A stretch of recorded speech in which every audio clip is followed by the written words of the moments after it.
สบายดีเด้อสบายดียุคปีนาขึ้นเลยว้าวไปทั่วอยู่หั่นบ้านเฮ้ย กินเห็ดกินอะไรฮะนี่มานั่งนี่นั่งใกล้ประเชิญนี่อ้าวป้าเถอะเป็นไงประเชิญมาเห็นแล้วห้องน้ำห้องในข้าวบ่อ๋อข้าวเนาะสร้างไว้บ่พระเจ้าก็มีบ่ห้องน้ำอยู่นานะอยู่เฮือนเด้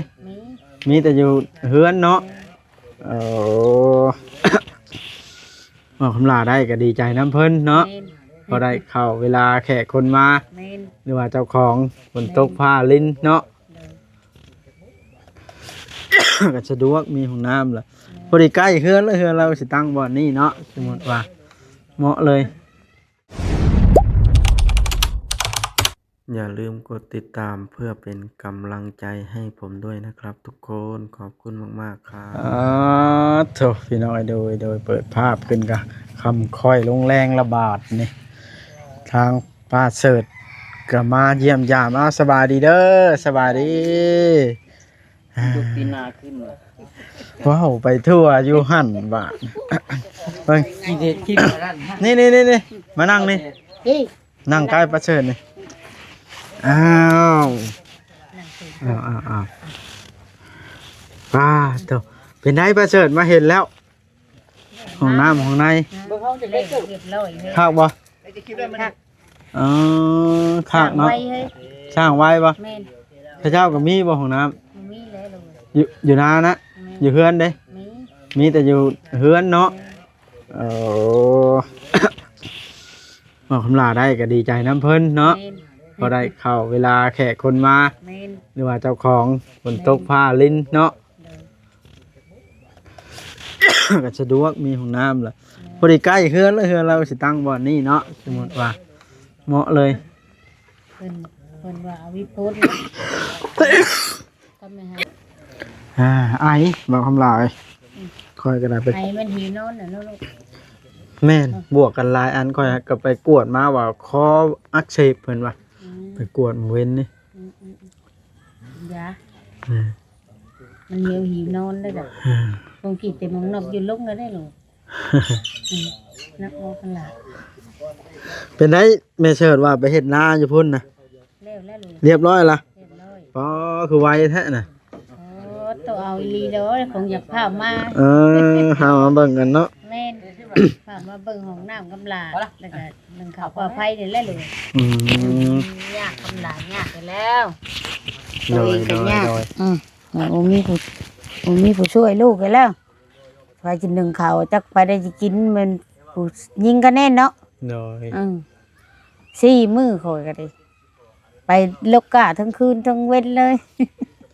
มาเลี้ยมคู่มือเจ้าก็เห็นว่านี่ก็มาบ่มาแต่ข้าเห็นของน้ำนี่มาคู่มือบ่โอ้เจ้าของแม่แล่เวียกแล้วป้าแล่เวียกเลยว่ะบ่ได้ก็เฮ็ดข้าวกับเจ้ากินข้าวเหนียวหยังละมื้อลุงก็หากับมื้อได้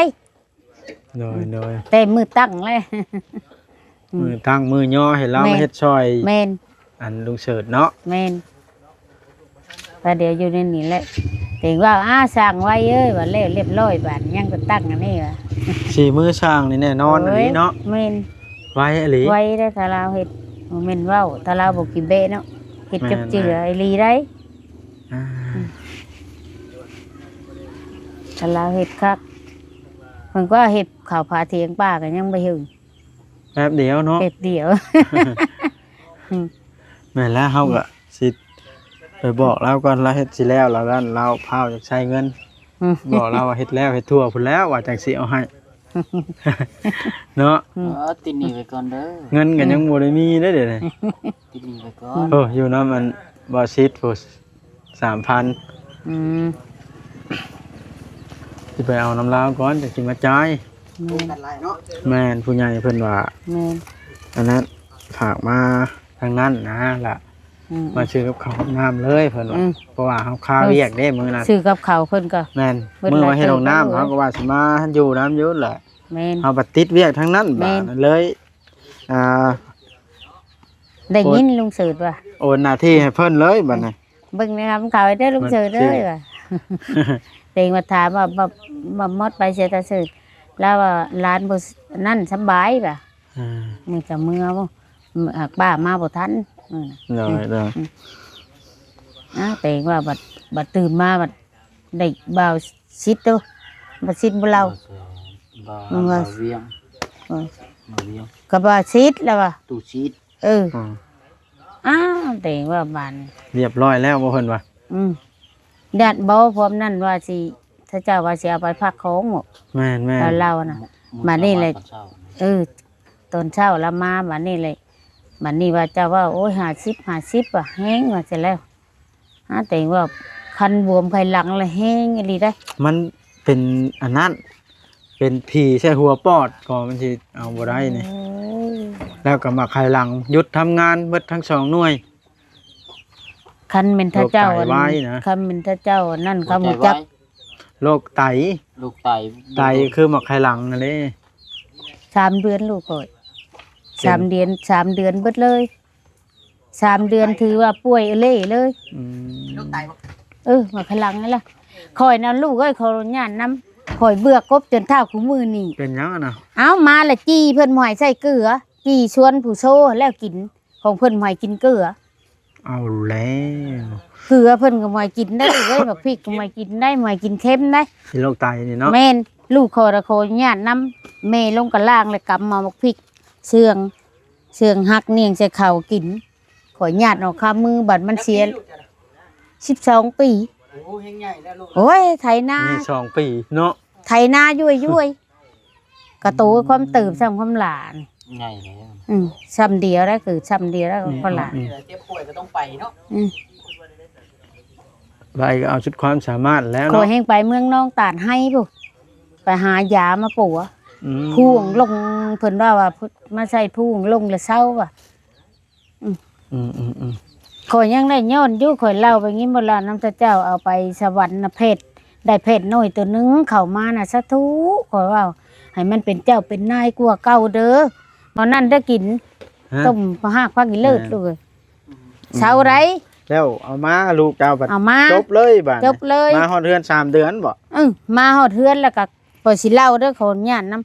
ออกพี่ได้ดากลูกเอ้ย ว่าเท่า มันนี่ยัดเข้าแม่แต่ละมื้อน่ะแบบมั มันน12 ปีอันไหน โอ้ย12 ปี อืม บ้านสิน้อยไถนาย่วย อ่า ๆยัดเข้าบ้านนี้บักค่าเพิ่นสิตายน่ะเหี่ยวเบิดได้ลูกเอ้ย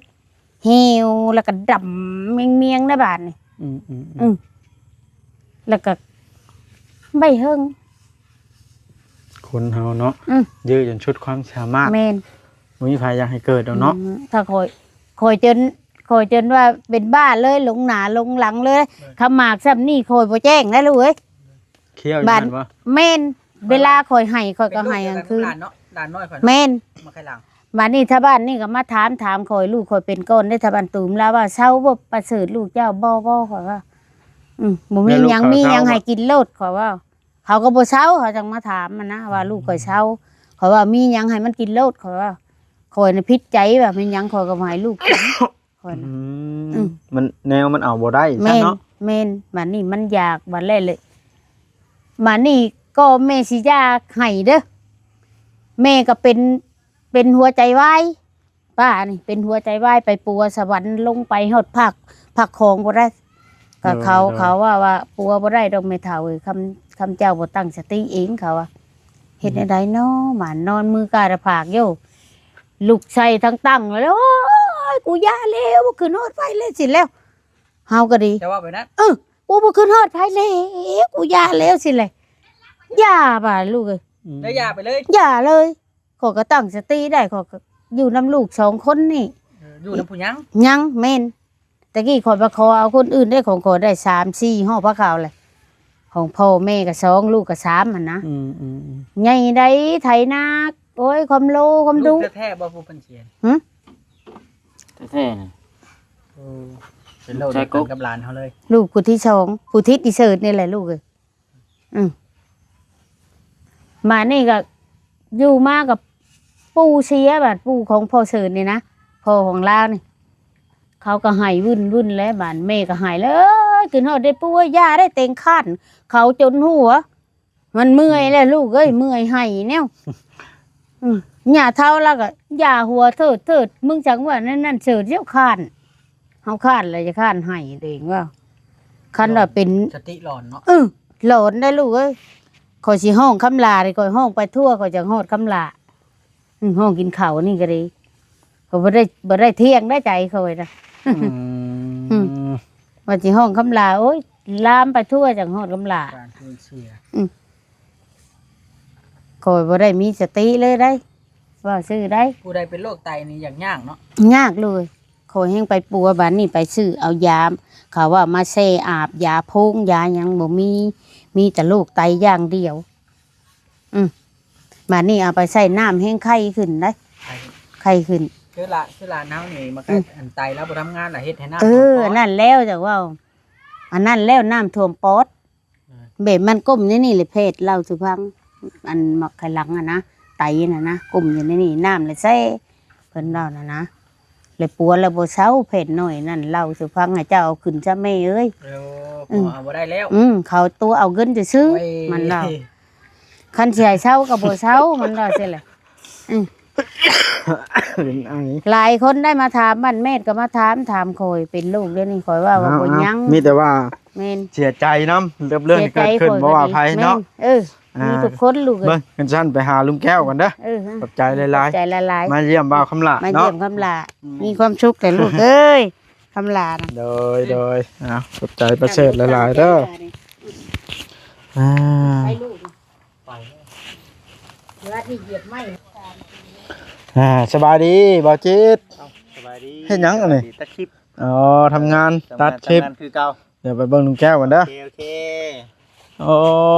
ลูกเต้าเล่าคิงคนงานเราเมื่อเบิดเนาะเหลือแต่นายใหญ่ผู้เดียวบาทนี่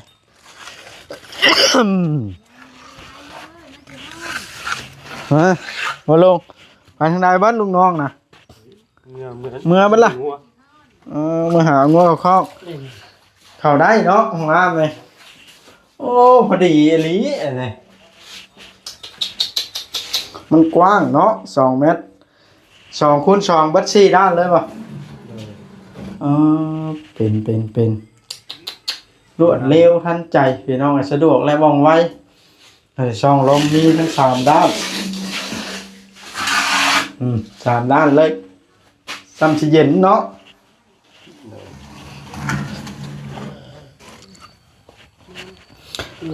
มันดินมันยังอ่อนเนาะนั่นเด้อลุงเงินคำกับแก้วกับพุ่นละแล้วทั่วซะก่อนจังเป็นแม่ว่าดอกยามใดก็ได้แล้วก็เอาแล้วว้าวนี่ละพี่น้องไอ้จ้างลุงแก้วไปเฮ็ดรถไผต้องการเฮ็ดงานเร็วทันใจว่องไวงามอีกพี่น้องเอ้ยละมอมอยู่ห้องน้ำก็ได้พอดี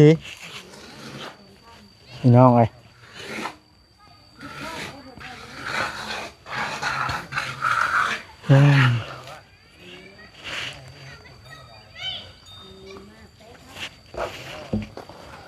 ไม่มันยังครบพอดีเลยป่ะฮะ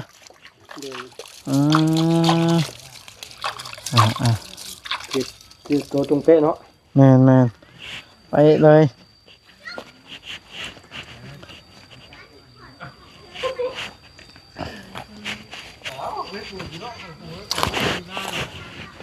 ช่างกระสีได้บ่ได้เหลือปะเป๊ะอีกพอดีละม่อมเนาะครับ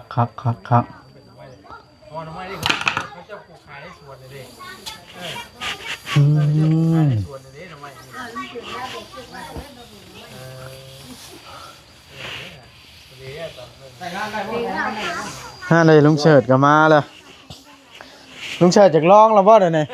ว่าดอกห่านเกิดอุบัติเหตุแล้วเป็นลุงเจ้าอยู่จากร้องเลยว่าดอกตั้งหัวส้วมก่อนกว่าเนาะลุงแก้วหัวส้วมท่านจังอยากร้องแล้วอันใดก็ได้ไวเนาะรวดเร็ว เฮ็ดเป็นบ่แบบนี้บ่กล้าลงมือ ลูกก็เลย อืมนั่นแหละบ่ แล้วมันใจเย็นแล้วถึงสิได้ บ่ไหวปานนี้บ่นี่ด่วนได้เราเฮ็ด โอ้ของคนเฮ็ดเป็นแล้วเฮ็ดไปได้แล้วก็เฮ็ดเลยทำเดียวแล้วกับคนถากเขาพัดไว้เขาผู้ถากเป็น เบิ่มเลยบ่ เขาผู้พันบ่เป็นโยพันได้ก็จะผิดเนาะ โอ้ยยังอยู่ ยังเหนื่อยอยู่ยังบ่มั่งก็เบิ่ง พอแล้วบ่รอดเต็ง ผ่าคำลาแล้วเฮ็ดแล้วมันคำก็ได้มันบ่ได้มันยังอ่อนต้องถามมันแข็ง ใช่ กัน เว้ย8โมงก็คือดูนี่เมื่อโอ้ยได้มันบ่ได้ ไม่เป็นบ่ อันแตกเอ้ยมันโยดลาย ผ่านออกมาอื่นก็แก้เนาะอื่นลูกชายก็ได้มัน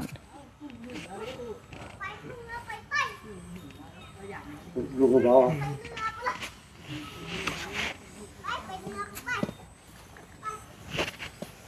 นั่งพักผ่อนกันเลยก่อน มันคำละเด้นี่เนาะ โอเคเดี๋ยวลูกมองมันเห็นไว้ไอ้ แม่นบ่อืมนี่ละพี่น้องเอ้ยอ้าวโทรช่วมเอาออกมาแล้วบ่นี่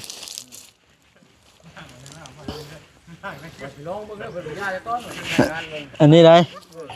เออ อย่าได้จะเฝ้าได้อยู่ สั่งว่าแท้นี่เนาะยังบ่ทันแล้วก็ได้